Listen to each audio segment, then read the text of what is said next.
구원은 믿음으로 말미암아 받습니다. 그렇다고 해서 믿음이 우리를 구원합니까? 그렇지 않습니다. 이 말에 놀라지 마시기 바랍니다. 믿음 그 자체는 우리를 구원하지 못합니다. 그렇다면 구원에 있어서 믿음은 무엇이란 말입니까? 어떤 역할을 한다는 말입니까? 로마서 1장 17절을 보시기 바랍니다. 오직 의인은 믿음으로 말미암아 살리라고 기록되어 있습니다. 이 구절은 대단히 중요합니다.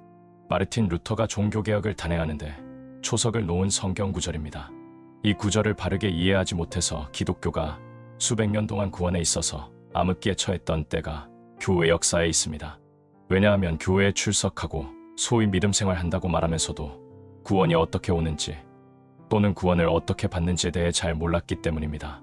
따라서 우리는 이 구절을 통하여 구원에 있어서 믿음의 역할이 무엇인지 분명히 알아야 합니다. 그래야 내가 어떻게 해서 구원받았는지를 분명히 알 수 있습니다. 이 말씀을 언뜻 보면 우리가 구원받는 것은 믿음 때문이라고 생각할 수 있습니다. 그렇다면 정말 믿음 때문에 구원받습니까? 아닙니다. 믿음 때문이 아니라 믿음을 통하여 구원을 받는 것입니다. 정확히 표현하자면 믿음을 통하여 구원이 우리에게 오는 것입니다. 그러면 다시 한번 로마서 1장 17절을 보시기 바랍니다. 오직 의인은 믿음으로 말미암아 살리라. 믿음 때문에 산다고 했습니까? 믿음으로 말미암아 산다고 했습니까? 성경은 정확히 믿음으로 말미암아 사는 것이라고 말씀합니다.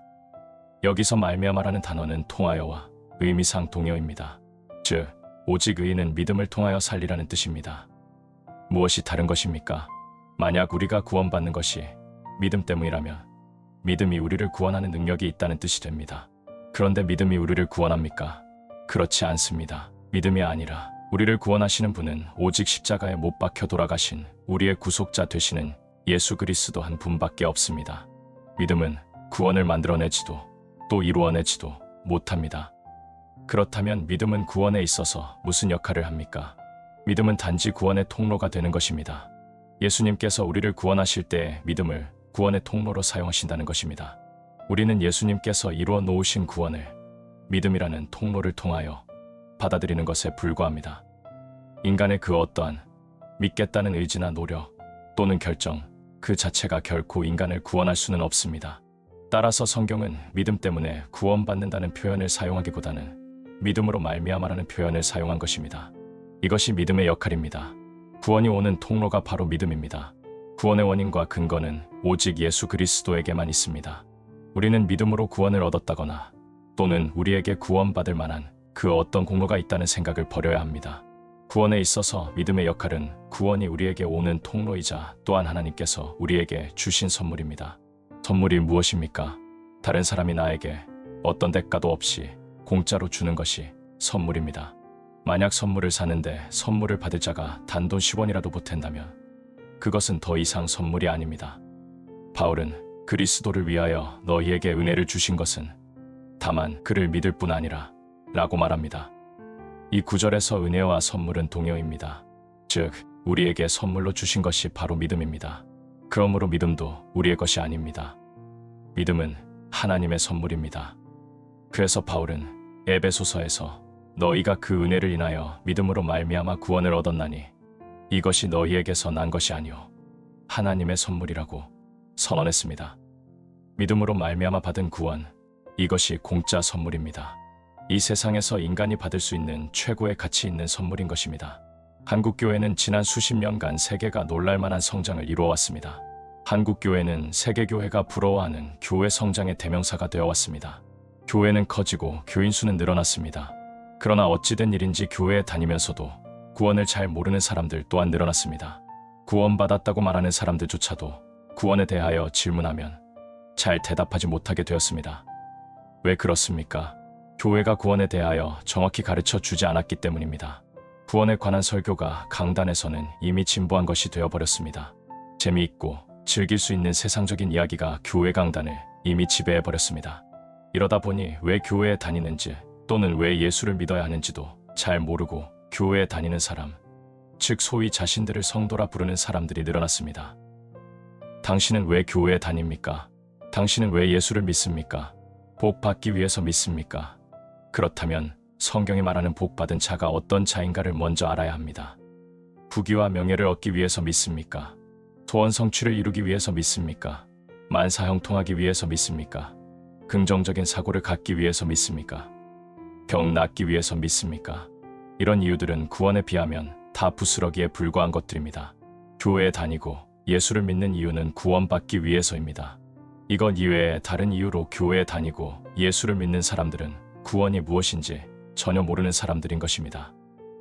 뜨뜻미지근하고 안이한 신앙은 매우 위험합니다. 그러나 이보다 더 위험한 신앙은 모르고 믿는 무지의 신앙입니다. 하나님에 대해서도 예수 그리스도에 대해서도 구원에 대해서도 모르는 무지의 신앙은 헛신앙에 불과합니다.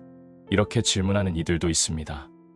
믿기만 하면 되지 아는 것이 뭐 그리 중요합니까? 신앙에 있어서 지식이 왜 중요합니까? 아는 것과 믿는 것은 서로 상충되는 것 아닙니까? 만약 당신이 이러한 질문에 동의하신다면 내 백성이 지식이 없음으로 망하는도다. 내가 지식을 버렸으니 나도 너를 버려 내 제사장이 되지 못하게 할 것이요 라는 하나님의 말씀에 귀를 기울이시기 바랍니다. 이는 호세아 선지자를 통하여 당시 이스라엘 백성에게 외치는 소리입니다. 이스라엘 백성은 하나님의 백성이었습니다. 그런데 왜 하나님의 백성이 망한다고 했습니까? 바로 지식이 없음으로 망하는 것입니다. 한글 성경에는 지식이 없음으로 망한다고 기록되어 있습니다만 사실 지식이 전혀 없었던 것이 아닙니다. 보다 정확히 말하자면 지식이 부족해서 망하는 것입니다. 지식의 부족은 지식을 버리는 것으로 이어집니다. 버린다는 것은 지식을 외면하고 거부하는 것입니다. 또 하나님께서는 이사야 선지자를 통하여 이러므로 나의 백성이 무지함을 인하여 사로잡힐 것이요 라고 말씀하셨습니다. 이스라엘, 소위 하나님의 선택된 백성이라 불리는 자들이 포로가 될 것이라는 경고입니다. 왜 하나님의 백성이 적에게 사로잡힙니까? 백성의 무지함 때문입니다. 무엇에 대한 무지함입니까? 성경은 여호와의 행하심을 관심치 아니하며 그의 손으로 하신 일을 생각지 아니하는도다 라고 말합니다. 하나님의 백성이라고 하면서도 하나님의 행하심, 즉 구원하심에 관심도 없고 또 생각하기도 싫어했다는 것입니다. 왜 관심도 없고 생각하기도 싫어했습니까? 무지함 때문입니다. 이스라엘 백성들이 하나님을 전혀 몰랐습니까? 아닙니다. 알았습니다. 그 당시 어떤 민족들보다도 하나님에 대하여 더 잘 알았습니다. 그런데 왜 무지하게 되었습니까? 그들은 완전 무지가 아닌 이해의 부족 상태에 있었던 것입니다. 하나님께서 자신들을 위하여 베푸시는 구속의 역사를 제대로 이해하지 못했습니다. 그래서 부족하게 된 것입니다. 구원받음이 무엇인지 아는 것에 대하여 부족하게 되어버렸습니다. 교회에 다니고 예수를 믿는다 하는 소위 자신들을 성도라 부르는 오늘날의 사람들과 선택받았다고 자긍하던 당시의 이스라엘 백성들과 무엇이 다릅니까? 하나님께서 베푸신 구원이 무엇인지 아는데 관심도 없으며 생각하기조차 귀찮아하며 오직 세상의 복에만 관심을 갖는다면 영적 무지함에 결국은 망하고 말 것입니다. 무지함의 끝은 망하는 것뿐입니다. 사업이 망하는 것이 아니라 그의 인생이 송두리째 망하는 것입니다. 즉 구원에 이를 수 없다는 뜻입니다. 구원받기 위해서는 무지함을 벗어나 구원이 무엇인지 알아야 합니다. 알기 위해서는 배워야 합니다. 그래서 구원에 이르는 지식을 가져야 하는 것입니다. 바울은 예수 그리스도를 아는 지식의 중요성에 대하여 내가 모든 것을 해로 여김은 내 주 그리스도 예수를 아는 지식이 가장 고상함을 인함이라고 말했습니다. 이 고상하다는 단어의 원래 의미는 탁월한 위대함입니다. 바울에게 있어서 가장 고상한 것이 무엇이었습니까? 예수를 아는 지식이었습니다. 바울은 예수 그리스도를 아는 지식이야말로 세상에서 가장 탁월한 위대함이라고 정의한 것입니다. 우리가 일반적으로 아는 고상하다는 뜻과는 사뭇 다른 의미이지 않습니까? 고상한 차원을 넘어서 세상에서 가장 탁월하고 가장 위대한 것이 바로 예수 그리스도를 아는 지식입니다. 그렇다면 지식은 왜 필요합니까? 지식이 없으면 망합니다.